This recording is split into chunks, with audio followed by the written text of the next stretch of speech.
दोस्तों नमस्कार। असल सियासत की शुरुआत तो अब होगी, असल राजनीति का खेल भी अब शुरू होने वाला है। जो बिसात बिछी थी उस पर अब नई नई चालें चली जाएंगी। अगर चौसर बिछी थी तो नई पासों के फेंकने का इंतजार भी आप शुरू कर दीजिए, क्योंकि यह तमाशा है, महाराष्ट्र का तमाशा, जिस पर जब राजनीति नाचती है तो जितने प्यादे हाथों में होते हैं उससे ज्यादा प्यादे आस्तीन में होते हैं। शक्ति परीक्षण की जीत के बाद एकनाथ शिंदे और देवेंद्र फडणवीस की सत्ता महाराष्ट्र पर छा गई है। लेकिन क्या वाकई ये 6 महीने की सरकार है जिसका जिक्र शरद पवार ने कर दिया, या फिर जो संकेत इस शक्ति परीक्षण के वक्त मिले वो संकेत के आने वाले वक्त में एनसीपी को भी तोड़ डालेंगे और कांग्रेस को भी नहीं बख्शेंगे, या फिर यह पूरी लड़ाई आने वाले वक्त में मराठी और गुजरातियों के बीच हो जाएगी, सारे मराठा एक साथ खड़े नजर आएंगे और यह लड़ाई 50 के दशक की याद दिला देगी, या बिल्कुल एक नई परिस्थितियों के साथ देवेंद्र फडणवीस और नितिन गडकरी कहीं महाराष्ट्र की राजनीति में एक साथ आकर खड़े तो नहीं हो जाएंगे। ये सारे सवाल आज शक्ति परीक्षण के बाद निकले हैं। हालांकि इंतजार सुप्रीम कोर्ट का करना होगा। 11 तारीख को वहां सुनवाई है और कल्पना कीजिए अगर कानूनी मद्देनजर 11 विधायक को अयोग्य घोषित कर दिया जाता है तो यह सत्ता ढह कर गिर जाएगी, क्योंकि सुप्रीम कोर्ट के फैसले पर भी यह शक्ति परीक्षण की ताकत और एकनाथ शिंदे की सत्ता टिकी हुई है। लेकिन आइए जरा आज महाराष्ट्र की उस राजनीति के परतों को खोलें और समझने की शुरुआत करें। इस शक्ति परीक्षण का मतलब क्या है, आने वाले वक्त की कौन सी धारा, कौन सी सियासत न सिर्फ मुंबई बल्कि दिल्ली तक को अपनी हदों में ले सकती है। सवाल शक्ति परीक्षण से निकला तो 164 विधायकों के समर्थन के साथ एकनाथ शिंदे सरकार बच गई। जी नहीं, बन गई। जी नहीं, यह ताकत है विधायकों के बगावत की। यह ताकत है शिवसेना में खुद को खड़े रखकर शिवसेना बताने की और अपनी तस्वीर के साथ बाला साहब ठाकरे की तस्वीर को चस्पा कर मुंबई की सड़कों पर पोस्टर के लहराने की। जबकि बाला साहब ठाकरे के बेटे उद्धव ठाकरे शिवसेना के मालिक हैं क्या? ये सारे सवाल इस दौर में उलझे नहीं हैं, बहुत साफ तौर पर निकल कर आ रहे हैं। बहुजन विकास अघाड़ी के 3 एमएलए आज शिंदे के साथ हो गए, एकनाथ शिंदे के। तो क्या यह झटका है? जिस बात का जिक्र उद्धव ठाकरे कर रहे थे कि आने दीजिए शक्ति परीक्षण का दिन, हम सत्ता को बदल डालेंगे, नहीं बदल पाए। कांग्रेस के 5 विधायक शामिल नहीं हुए। वो कौन से विधायक हैं? उसमें पहला नाम अशोक चौहान का है। ईडी की लिस्ट में महाराष्ट्र की राजनीति में कांग्रेस के नेता के तौर पर अशोक चौहान का नाम सबसे ऊपर है। आज वो इस शक्ति परीक्षण में अपना वोट देने के लिए हाजिर नहीं थे। सिर्फ वही नहीं बल्कि विजय वडेट्टीवार, प्रणिति शिंदे, जीशान सिद्दीकी, धीरज विलासराव देशमुख यह भी शामिल नहीं थे।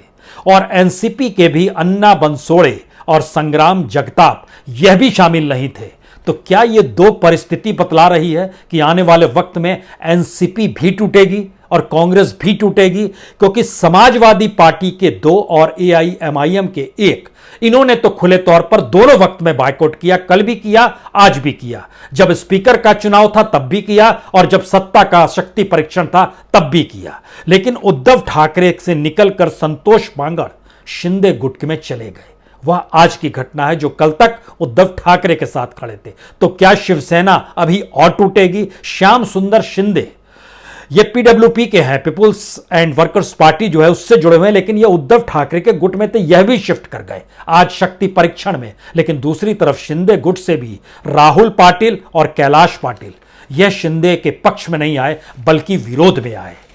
सवाल कई निकलकर इसके बाद आए, क्या यह राजनीति आने वाले वक्त में बीजेपी ने इसीलिए एकनाथ शिंदे को आगे किया है कि वह सिर्फ शिवसेना के बगावती नेता और 2/3 विधायकों को साथ लेकर नहीं आए हैं बल्कि मराठा हैं।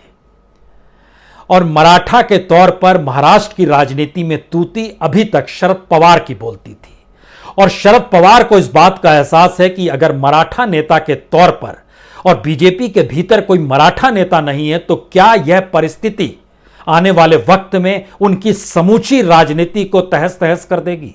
इसीलिए उन्होंने सिर्फ एक शिगुफा छोड़ा कि 6 महीने की सरकार है, अगले वक्त में 6 महीने बाद चुनाव के लिए तैयार हो जाइए, या फिर शिवसेना के जो विधायक शिफ्ट हुए हैं उनको लेकर उन्हें आस है कि आने वाले वक्त में जब उन्हें वह सत्ता की मलाई नहीं मिलेगी, क्योंकि बीजेपी के नेताओं में भी होड़ होगी, सत्ता की मलाई उन्हें मिले, डिप्टी सीएम के पद पर अपने देवेंद्र फडणवीस चाहे खुश हो जाएं, अपने से मतलब अक्सर देवेंद्र फडणवीस को लेकर शब्द जब भी शरद पवार कहते थे सत्ता में रहने के दौरान तो अपने शब्द को जोड़ देते थे, लेकिन बाकी बीजेपी के विधायक अब बहुत कुछ चाहते हैं।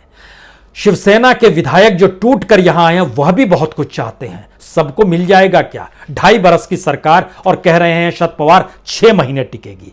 आज 21 विधायक जो अनुपस्थित थे उसमें कांग्रेस के भी थे, उसमें एनसीपी के भी थे। यह मैसेज बहुत साफ है कि आखिर कौन सी वजह थी जब विधानसभा के भीतर शक्ति परीक्षण को लेकर भी एकजुटता कांग्रेस और एनसीपी में नजर नहीं आई। यह कौन सी परिस्थिति थी जिसमें 1-2 विधायकों का शिफ्ट होना दोनों तरफ से खुलकर नजर आने लगा। महाराष्ट्र की राजनीति के भीतर में 2 दिन के भीतर जो वोट पड़े हैं उसको इस बात से भी समझा जा सकता है कि जब कल वोट पड़ रहा था स्पीकर को लेकर और राहुल नार्वेकर जो कोलाबा के एमएलए हैं उनके इतिहास के पन्नों को अगर आप पलटेंगे तो महाराष्ट्र की राजनीति में वह सिर्फ एक सीधी लकीर के तौर पर उभरेंगे। 2014 तक शिवसेना के साथ, शिवसेना की टिकट नहीं मिली और लोकसभा का चुनाव नहीं लड़ पाए तो वो चले गए एनसीपी में, एनसीपी से रूठे और या बीजेपी ने मनाया तो उसके बाद वह बीजेपी में शामिल हो गए। यानी कभी वह आदित्य ठाकरे के करीब, कभी वह अजीत पवार के करीब और आज की तारीख में देवेंद्र फडणवीस के करीब। सियासत की इस लकीर का एक मतलब बहुत साफ है कि आने वाले वक्त में कौन किसके करीब होगा यह कोई नहीं जानता है, और महाराष्ट्र की राजनीति की नब्ज और बीज दोनों दरअसल उस मुंबई शहर पर टिकी हुई है जिस पर गुजरातियों का राज रहा है। और गुजराती अक्सर यह चाहते थे कि दरअसल गुजरात के भीतर मुंबई शामिल कर लिया जाए, और इसका एक अपना इतिहास है कि 1956 में 15 जनवरी के दिन जब नेहरू ने ऐलान किया कि मुंबई केंद्र शासित होगा तो आंदोलन छिड़ गया। आंदोलन दोनों तरफ से छिड़ा और आंदोलन को छेड़ने वाले नेताओं की फिरिस्त की राजनीति आज भी उनकी विरासत कहीं ना कहीं किसी ना किसी रूप में संभाले हुए है। जब हम आपको लिए चलते हैं उस दिशा में, जब सवाल आंदोलन का आता है तो उस समय संयुक्त महाराष्ट्र आंदोलन महाराष्ट्र में शुरू हुआ, मुंबई को नहीं जाने देंगे, और महागुजरात आंदोलन शुरू गुजरात में हुआ कि मुंबई को लेकर रहेंगे। और उस पीरियड के नेताओं को अगर आप देखेंगे, महाराष्ट्र के नेताओं को, प्रहलाद केशव आत्रे, एसएम जोशी, केशव राव जाधे, शहीद अमर शेख, इसमें एक नाम और जोड़िए, एक नाम है प्रबोधनकर ठाकरे। प्रबोधनकर ठाकरे बाला साहब ठाकरे के पिता थे और वह उस आंदोलन में शामिल थे। उसके बाद बाला साहब ठाकरे उस राजनीति के हिस्से में आते हैं जहां वो कार्टूनिस्ट से होते हुए मराठी मानुष के दिल को जगाने हुए सड़क पर लाकर खड़ा कर देते हैं। वहीं से शिवसेना निकली और उस आंदोलन से निकली हुई शिवसेना के भीतर एक सवाल अब मंडराने लगा है कि अगर दिल्ली ने मुंबई पर राज करना शुरू कर दिया तो दिल्ली के गुजराती मुंबई पर राज करेंगे, और मुंबई की हकीकत भी गुजरातियों से दूर नहीं है। मराठाओं की मौजूदगी महाराष्ट्र की राजनीति में इधर से उधर डिगा देती है, लेकिन गुजरातियों की मौजूदगी खासतौर से मुंबई शहर में बड़ी प्रबुद्ध तौर पर रही है, और उसमें उनका बिजनेस ही नहीं बल्कि वोटरों के तौर पर उनकी मौजूदगी भी 19% तक है। क्या ये संकेत नया संकेत दे रहे हैं कि आने वाले वक्त में मराठा एक हो जाएंगे?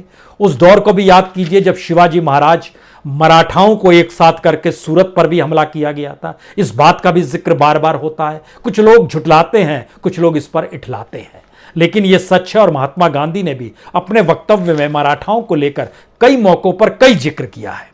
लेकिन जब 18% गुजराती जो मुंबई शहर में है, सभी व्यापारी, वित्तीय सोर्स के अधिकारी, और कहते हैं कि बिना गुजराती या मारवाड़ी दोनों को मिला दीजिएगा तो मुंबई में भोजन मिलना भी मुश्किल हो जाएगा। इनका वरदस्त कुछ इस तरीके से है। और एक एहसास इस बात को भी लीजिए जिससे आप समझ पाएंगे कि क्यों आने वाले वक्त में अगर गुजरातियों का प्रभाव मुंबई में नजर आने लगेगा तो मराठाओं की एट पार राजनीति जो राजनीतिक दलों में सिमटी हुई है यह टूट भी सकती है। इसके ठीक समानांतर एक सवाल देवेंद्र फडणवीस का भी है जो सीएम से डिप्टी सीएम बने हैं, इस भरोसे के साथ कि उसके बाद जब 2024 के चुनाव होंगे तो उन्हें सीएम और वही तो सीएम का फेस होंगे। लेकिन सवाल और राजनीति दूसरी परिस्थिति देखती है। नई परिस्थिति में शिवसेना के साथ कांग्रेस और एनसीपी आ जाएगी, 2019 से पहले किसी ने नहीं सोचा था। तो 2022 के बाद क्या कोई सोच सकता है कि नितिन गडकरी और देवेंद्र फडणवीस एक साथ आ जाएंगे? क्या कोई सोच सकता है कि मुंबई की राजनीति में मराठी वर्सेस गुजराती की स्थिति आ सकती है? क्या कोई सोच सकता है कि सारी परिस्थितियों में जो भी रणनीति और जो भी बिसात है वो दिल्ली इस दौर में फेंकेगी और अब आज के बाद से दिल्ली के हिसाब से महाराष्ट्र की राजनीति चलेगी? क्या कोई सोच सकता है? सोचिए या ना सोचिए, लेकिन इन परिस्थितियों पर अब गौर करने की शुरुआत कीजिए। कांग्रेस का अपना कोई चेहरा नहीं है। अशोक चौहान एक नेता के तौर पर, पद पाए हुए मुख्यमंत्री के तौर पर उनकी एक पहचान रही, लेकिन आज वह शक्ति परीक्षण में शामिल नहीं हुए। उनका नाम ईडी में सबसे ऊपर है। उनसे भी पूछताछ की शुरुआत होगी। इस डर से नहीं आए या किन वजहों से नहीं आए, या फिर कांग्रेस का भविष्य महाराष्ट्र में बिना शरद पवार के नहीं है, या एनसीपी अपने तौर पर अब यह मानने लगी है और शरद पवार की यह काबिले तारीफ करनी होगी, जो नेता अपने बूते जीतता है शरद पवार उसे एनसीपी में लाने से कोई कोताही नहीं बरतते हैं और एनसीपी की ताकत इसी लिहाज से बढ़ी है। तो क्या आने वाले वक्त में कांग्रेस और एनसीपी का मर्जर भी हम आप देखेंगे? क्योंकि राजनीति बड़ी बेरहम होती है। वो जब सत्ता खींच लेती है और परसेप्शन जनता के बीच बदल डालती है तो फिर राजनेताओं को भी नए परसेप्शन के लिए नई चालें चलनी पड़ती है और शरद पवार इसमें माहिर हैं।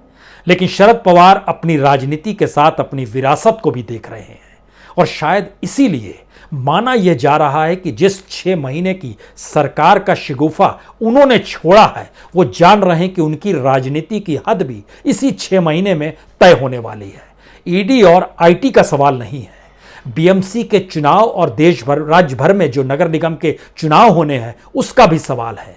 इसमें शिवसेना बीएमसी पर कितना कब्जा कर पाएगी उसकी परीक्षा शरद पवार के साथ खड़े होकर होनी है, क्योंकि एक बड़ा धड़ा शिवसेना का निकलकर बीजेपी के साथ चला गया है। लेकिन अगर विधायकों की फहरिस्त को परखिएगा तो मुंबई शहर के शिवसेना के विधायकों ने एकनाथ शिंदे का साथ नहीं दिया है, वह अभी भी उद्धव ठाकरे के साथ है।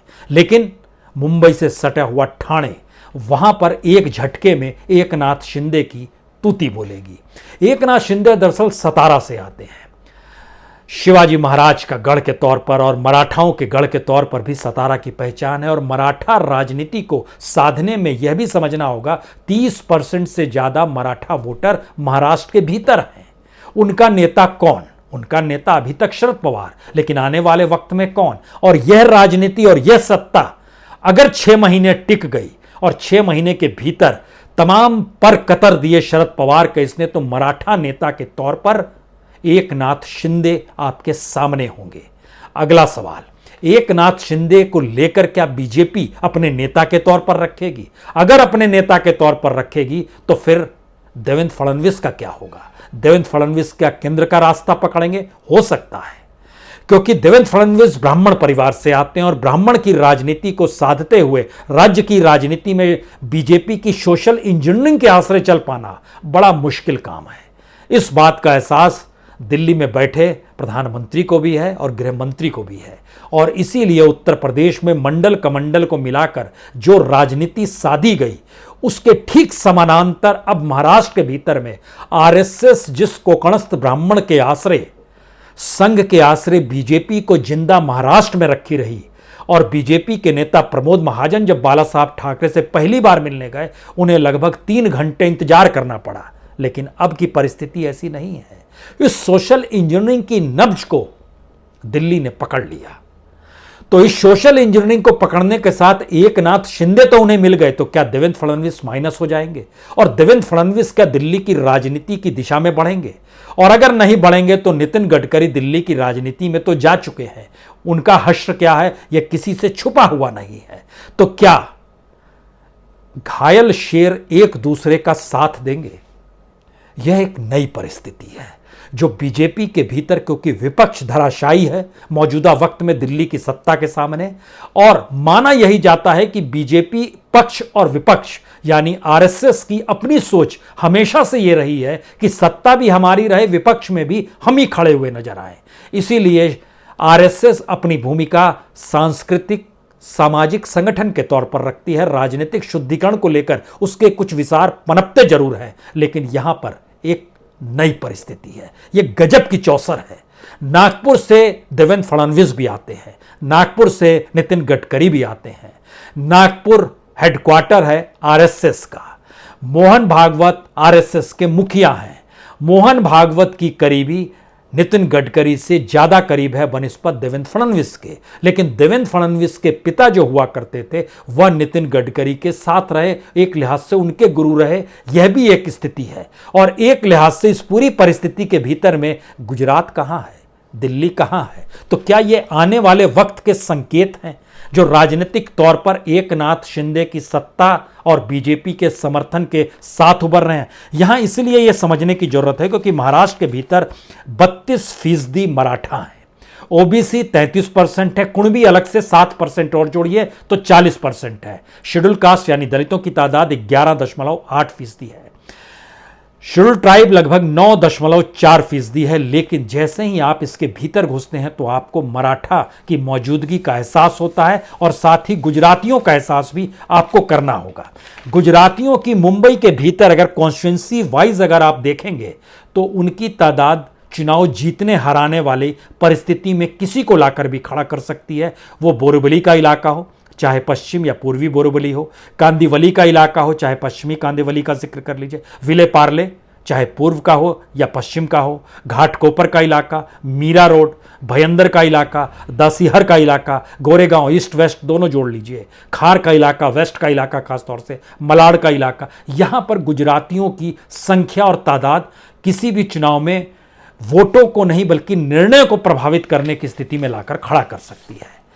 असल सवाल यही है कि जिस लड़ाई को 1956 में आंदोलन के जरिए लड़ा गया और मुंबई आखिरकार महाराष्ट्र में आ गई, उसके बाद भी गुजरातियों का मोह मुंबई को लेकर टूटा नहीं है। उस वक्त इंप्रेस मिल हुआ करती थी अहमदाबाद में, उस मिलों को लेकर, और वहां से फिर सूरत में मिल वो बनी, वो मिलों के कपड़े मुंबई के बंदरगाहों से ही जाते थे। सूरत नज़दीक ज़्यादा मुंबई के रहा, इसलिए पूरा डायमंड मर्चेंट का जो पूरा काम रहा डायमंड इंडस्ट्री का, वो मुंबई होकर ही गया। और सन 2000 में जो भुज में भूकंप आया उसने में बड़ी तादाद में, कच्छ से बड़ी तादाद में लोग मुंबई ही शिफ्ट हुए। वो अंजर का इलाका हो, वो बचाऊ का इलाका हो, भुज का इलाका हो, ये मुंबई के मुंबई शिफ्ट होते चले गए। यानी व्यापार के लिहाज से और रिहाइश के लिहाज से और वोटर के लिहाज से गुजरातियों की तादाद मुंबई में अच्छी खासी है। और जब कोई गुजराती प्रधानमंत्री बन जाए तो गुजरातियों की उपेक्षा और अपेक्षा दोनों परिस्थितियों से उसे जूझना पड़ता है, क्योंकि प्रधानमंत्री तो देश के होते हैं, उपेक्षा का भाव आता है। अपेक्षा क्योंकि गुजराती हैं। मेहुल चौकसी को लेकर कौन सी बात थी, चौकसी भाई पीएमओ में बैठे थे, और लेकिन चौकसी भाई ने पीएनबी को, पंजाब नेशनल बैंक को चूना लगा दिया नीरव मोदी के साथ मिलकर। नीरव मोदी कहां से आते हैं? गुजरात से आते हैं। इन सवालों से हटकर मुंबई की राजनीति और महाराष्ट्र की राजनीति के अब 3 सबसे बड़े सवाल हैं। पहली बार शरद पवार को अपने आस्तीन के तमाम प्यादों को अपनी हथेलियों पर नचाना है और उस विधानसभा पे काबिज होना है जो विधानसभा नहीं बल्कि विधानसभा की शक्ति परीक्षण की राजनीति में वो पूरी तरह खत्म हो गए हैं। दूसरी परिस्थिति, शिवसेना के सामने सबसे बड़ी चुनौती शिवसेना को बचाने से ज्यादा बाला साहब ठाकरे सिर्फ उन्हीं के हैं यह भी बताने की है, क्योंकि महाराष्ट्र की राजनीति में प्रबोधनकर ठाकरे, बाला साहब ठाकरे, इनके संघर्ष को समझिएगा तो उद्धव और आदित्य आपको शायद एक विलासिता के भीतर समाये हुए नजर आएंगे। इन्हें सड़क पर आना होगा। राज ठाकरे अपने बेटे को कोंकण के इलाके में भेज रहे हैं। वो समझ रहे हैं कि आने वाली राजनीति में वह भी उसके बीच में कहीं ना कहीं खड़े होंगे या उनकी जरूरत महसूस की जाएगी महाराष्ट्र की राजनीति में। तो बेटे को सही, लेकिन शुरुआत की है अपने तौर पर, क्योंकि सर्जरी के बाद वह खुद आराम कर रहे हैं, लेकिन उस वक्त भी तमाम नेताओं के फोन उनके घनघनाते रहे। यानी पहला सवाल एनसीपी और शरद पवार का है, दूसरा सवाल शिवसेना के खुद को बचाने और बाला साहब ठाकरे की विरासत उन्हीं के पास है, इसे संभालने और महाराष्ट्र के भीतर उस परसेप्शन को बनाए रखने का है, और साथ ही एकनाथ शिंदे को शिवसैनिक के तौर पर खारिज करने का है। लेकिन तीसरा सवाल सीधे सीधे कांग्रेस से जुड़ा है, वही कांग्रेस जो महाराष्ट्र की राजनीतिक सत्ता पर बरसों बरस तक रही, लेकिन पहली बार अपने अस्तित्व को लेकर संघर्ष कर रही है। ना कोई चेहरा है, ना कोई नेता है, और डामाडोल होती परिस्थितियों के भीतर वह कहां जाएगी उसे खुद नहीं पता है। इन तीन पॉलिटिकल पार्टीज को लेकर बीजेपी के निशाने पर आने वाले 6 महीनों में एकनाथ शिंदे को महाराष्ट्र में मराठा नेता के तौर पर खड़ा करना है। बीजेपी के साथ बगावती शिवसैनिकों को लेकर उस रास्ते चलना है जहां पर शिवसेना ना सिर्फ पूरी तरीके से दफन हो जाए, बल्कि शरद पवार की राजनीति खत्म हो जाए, कांग्रेस छटपटाती हुई नजर आए। और आखिरी सवाल, महाराष्ट्र के 2 नेता नितिन गडकरी और देवेंद्र फडणवीस, इन दोनों को साथ आना है या नहीं आना है? अगर आएंगे तो यह दिल्ली के लिए एक चेतावनी होगी, जिसका इंतजार बीजेपी के भीतर पनपती हुई दुविधाएं और उनके अपने कंट्रडिक्शंस लगातार कर रहे हैं।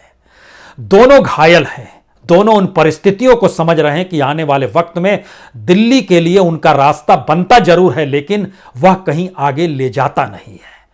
तो क्या इन 3 परिस्थितियों से हटकर शरद पवार ने जिस शगुफे को छोड़ा है, 6 महीने की यह सरकार है, सच वो है, या फिर सच इससे इतर है जिसकी बिसात, जिसकी चौसर और जिस सियासत और जिस राजनीति के आश्रय दिल्ली मुंबई को संभाल चुकी है? इंतजार कीजिए अगली चाल का। बहुत बहुत शुक्रिया, बहुत बहुत शुक्रिया।